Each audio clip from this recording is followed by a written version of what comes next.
বাংলাদেশের অধিকাংশ জায়গা থেকে এইখানে চামড়া আসে। এই যে লবণটা দিতেছেন, এটা কতক্ষণ রাখতে হবে? বিতর্কটা কিন্তু এই জায়গায়।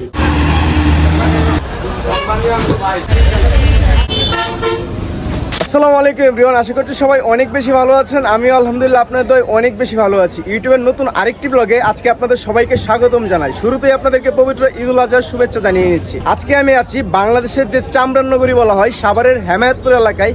এই এলাকাটিতে আমি বর্তমানে অবস্থান করছি। আজকে আমি আপনাদেরকে এই এলাকাটি ঘুরিয়ে দেখাবো। বাংলাদেশের অধিকাংশ একটা চামড়ার কালেকশন এই জায়গাতে আসে। এখানে আসার পর এটাকে সম্পূর্ণ প্রক্রিয়াজাত করার পর এখানে এটাকে সংরক্ষণ করা হয়। তাহলে চলুন বেশি দেরি না করে ভিডিওটি শুরু করা যায়। এই যে এরকম ট্রাকে করে একটু পর পর চামড়া আসতেছে এলাকাটার মধ্যে। এই যে দেখেন হিউজ পরিমাণ একটা চামড়া আছে এই গাড়িটার মধ্যে। এরকম অহরহ গাড়ি আসতেছে। কুরবানির মৌসুমে আমরা সবাই গরু ছাগল কুরবানি দিই, কিন্তু এরপর যে বিশাল প্রক্রিয়া শুরু হয় সেটা নিয়ে আমরা খুব কমই চিন্তা করি। ঈদের দিন বিকাল থেকে শুরু করে আগামী 3 দিন এই এলাকাটিতে একটার পর একটা ট্রাক ঢুকতেই থাকে। ঈদের দিন ঢাকার ভিতরে বা ঢাকার আশেপাশে যত চামড়া আছে তার সবই চলে আসে। এরপর আসতে থাকে দূর দূরান্ত থেকে। ট্রাকগুলো করে চামড়া নিয়ে আসার পর দরদাম ঠিক হলে তা গাড়ি থেকে নামিয়ে আড়তে ঢুকানো হয়। আড়তে ঢুকানোর সাথে সাথে চামড়া সংরক্ষণের প্রসেসিং শুরু হয়ে যায়। বর্তমানে আমি একটি চামড়ার আড়তে আছি, যে আড়তটির মধ্যে আপনার চামড়া কেনার পর সেগুলোকে সংরক্ষণ করার জন্য প্রক্রিয়াজাত করতেছে। আমার পিছনে দেখতে পাচ্ছেন গাড়ি থেকে চামড়া নামানো হচ্ছে, বিভিন্ন জায়গা থেকে চামড়া আসছে, এখানে চামড়াগুলো নামানো হচ্ছে। নামানোর পর তারপর সবগুলো হিসাব নিকাশ করে এক এক সাইডে চলে যাচ্ছে। চামড়াটা এখন আপনারা কি করতেছেন? মূলত এটা মাংস ফলাইতেছে। মাংসগুলো পালানোর পর এগুলোকে লবণ দেওয়া হবে না? বুঝতে পারছি।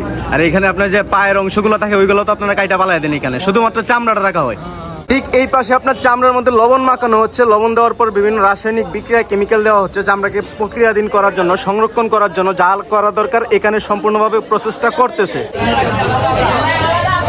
এখানে যে আপনারা দেখতে পাচ্ছেন চামড়াটার মধ্যে লবণ দেওয়া হচ্ছে। এখন আমি ভাইয়াদের কাছ থেকে জানবো মূলত এই চামড়াটা কিভাবে তারা প্রসেসিং করে এটাকে সংরক্ষণ করে। ভাইয়া, এই চামড়ার প্রসেসিংটা কেমনে সম্পূর্ণ করেন?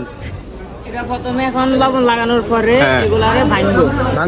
এক জায়গায় তারেক জায়গায় ইয়া করবো আর কি। করার পরে এগুলারে ট্যানারিতে নিবে কারখানাতে।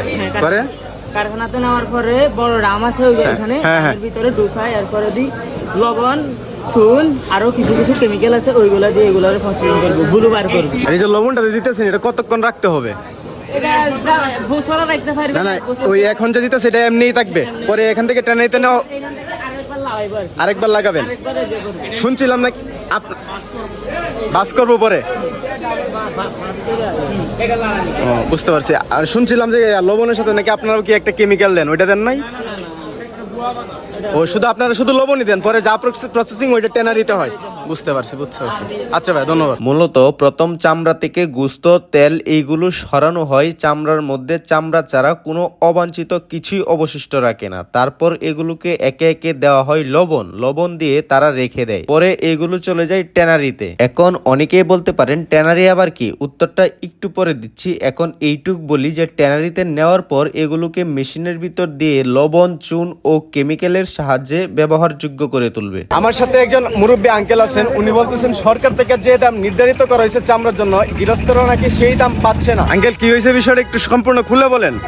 সরকার যে রেটটা দিছে 65 টাকা রেট চামড়া বিক্রি করছেন, 20 টাকা রেট চামড়া, 20 টাকা রেট। আর সরকার কত দিছে? 65 টাকা। 65 টাকা?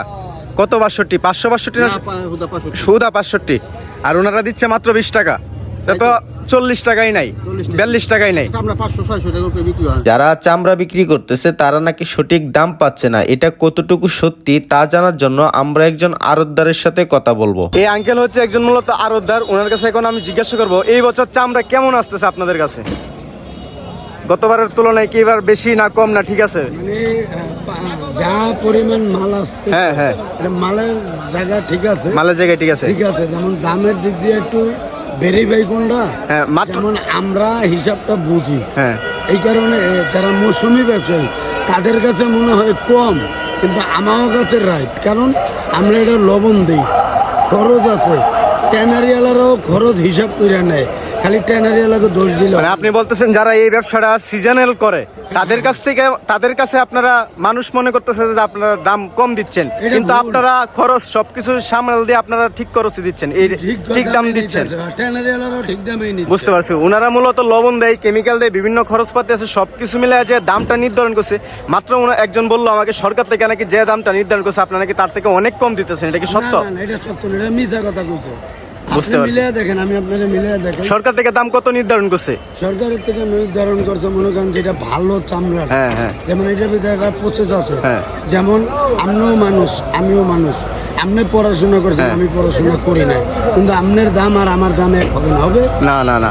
তবে ওই ভালো চামড়াটার দাম সরকার দিচ্ছে, কিন্তু খারাপ যে চামড়াটা এটা তো ওই দাম সরকার দেয় নাই।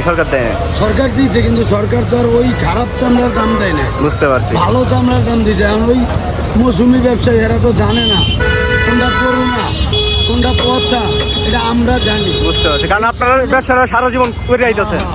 বুঝতে পারছি। এই কারণে সরকারেরও এখানে দোষ না, বা যারা কিনতে আছে ব্যস্ত আছে, কিন্তু যারা না জানা এখানে কিছু ফ্যাক্ট আছে, যেমন যারা জানে না তারাই সমস্যা করতেছে। এই সমস্যাটা ওই তুইলা ধরতেছে যে কম কম কম। এই যে এই একটা মাল, এই মালটা মনে করেন যে আপনার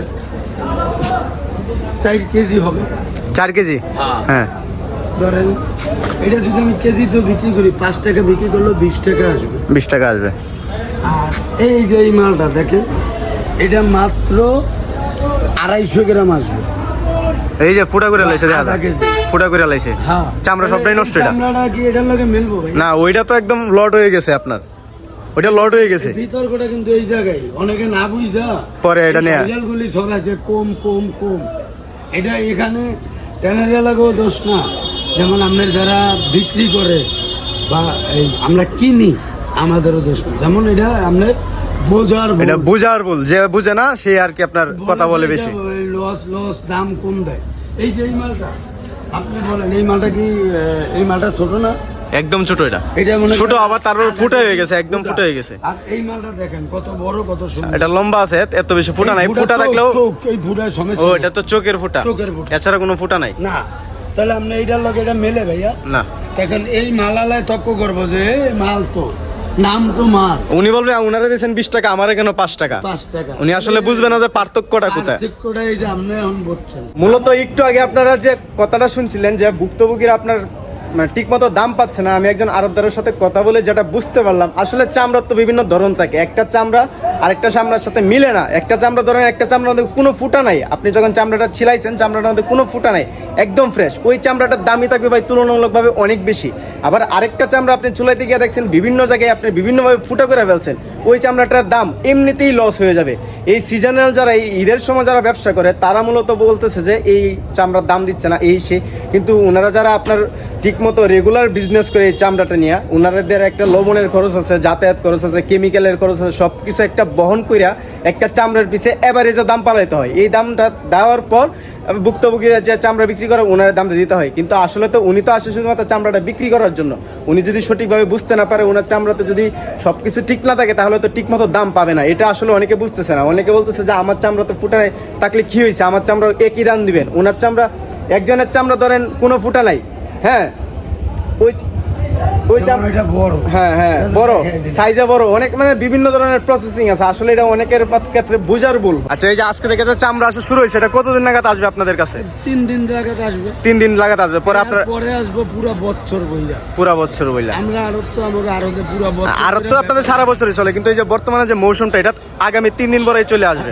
সময় যত যাচ্ছে ব্যস্ততা ততই যেন বেড়ে চলেছে। গাড়ির ভিড়, সেই সাথে প্রচুর মানুষের কোলাহল। প্রথমে আসার পর একটু ফাঁকা ছিল, কিন্তু কিছুক্ষণের ব্যবধানে জায়গাটাতে ব্যস্ততা আরো বেশি ফিরেছে। আর সন্ধ্যার পর দেখেন পুরো জ্যাম লেগে গেছে। আসলে এখন সময় যতই যাবে, যতই রাত হবে, ততই ব্যস্ততা আরো বেশি ফিরবে। আমি এখন আছি ট্যানারির গেটের সামনে। আসলে ট্যানারি হচ্ছে একটা শিল্প কারখানা। এখানে মূলত আপনার একটা পশুর কাঁচা চামড়াকে প্রক্রিয়াজাত করে এটাকে ব্যবহারযোগ্য করে তোলে। চামড়া যখন ট্যানারিতে আসে তখন শুরু হয় ধাপে ধাপে প্রসেস। প্রথমে পরিষ্কার করা হয়, তারপর লুম সরানো হয়, এরপর বিভিন্ন কেমিক্যাল ব্যবহার করে সেটাকে সংরক্ষণযোগ্য ও টেকসই টেকসই করা হয়। এই পুরো প্রক্রিয়াকে বলা হয় ট্যানিং। এই ট্যানিং এর মাধ্যমে চামড়া দীর্ঘদিন ব্যবহারযোগ্য হয়। এরপর উক্ত চামড়া থেকে তৈরি হয় জুতা, ব্যাগ, বেল্ট, জ্যাকেট সহ নানা পণ্য। এইসব পণ্য বানানোর জন্য যত শিল্প কারখানা আছে সবগুলোই এই ট্যানারিতে অবস্থিত। আমি এখন আছি ট্যানারির একটা শিল্প কারখানার ভিতরে, যে কারখানার মধ্যে একটার পর একটা গাড়ি ঢুকতেই আছে, একটার পর একটা ট্রাক ঢুকতেই আছে। প্রত্যেকটা ট্রাক থেকে চামড়া নামানোর পর যখন একটা ট্রাক বের হয়ে যায় তখন আরেকটা ট্রাক ঢুকতেছে, বাইরে ট্রাক অপেক্ষা করে।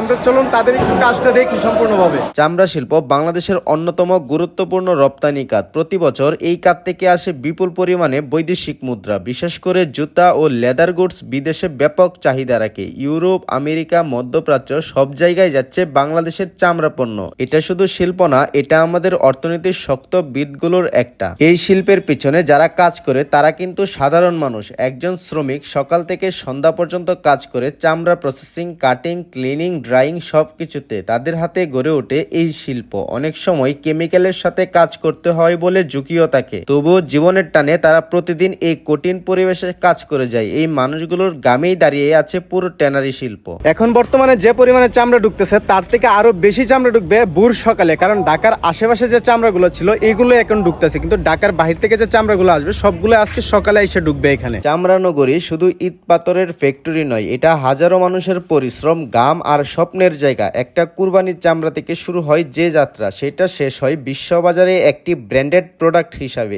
এই পুরো যাত্রার নামই হচ্ছে ট্যানারি শিল্প, বাংলাদেশ চামড়া নগরী। এই ছিল আজকের ভিডিওটি কেমন লাগছে আপনার কাছে অবশ্যই কমেন্টস করে জানিয়ে দেন। ভালো লাগলে একটি লাইক, কমেন্ট, শেয়ার করে চ্যানেলটা সাবস্ক্রাইব করে দেন। আজকের মতো আমি এখানেই বিদায় নিচ্ছি। দেখা হচ্ছে পরবর্তীতে নতুন কোনো গল্প নিয়ে। ততক্ষণ সবাই ভালো থাকুন, সুস্থ থাকুন। আল্লাহ হাফেজ।